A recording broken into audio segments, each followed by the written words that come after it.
I'm in the Miżieb woodland, and what appears to be several truckloads of demolition debris has been dumped here in recent weeks.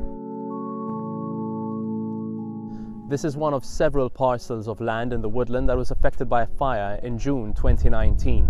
Now, at the time, over 4,000 trees had been damaged and 180,000 square meters were estimated to have been impacted by the fire. In 2020, the government handed over ownership of this area to the hunters lobby FKNK. Now, it's our understanding that the hunters group has begun what they're describing as an afforestation project in the area.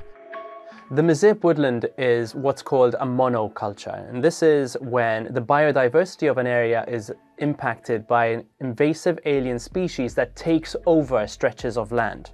The hunters say they want to fix this by planting indigenous trees and evening out the distribution amongst the alien invasive species. The main issue being raised about the project is that what looks like construction and demolition debris has been dumped on a very sensitive natural environment. The hunters are getting help from National Parks Agency Ambient Malta. Now, a spokesperson for the agency said that they have been providing technical assistance to the FKNK and have drafted an implementation plan for the works. They say that soil was transported to the area to allow habitat restoration through the planting of native trees and shrubs. The next steps, they say, are for the soil to be leveled out and distributed, and then trees that have been agreed upon are going to be planted to the area.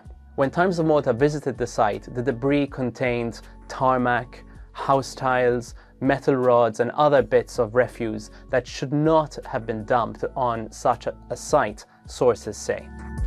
Times of Malta has reached out to the Environment and Resources Authority. That's the watchdog that's meant to police environmental crimes. Now, ERA told us that the site in question is not a Natura 2000 site, and so an ERA permit is not required for the works involved. ERA told us that they are monitoring the works to make sure that everything is done according to plan. They also say that they're making sure that rubble walls that are constructed there follow the guidelines and rules applicable.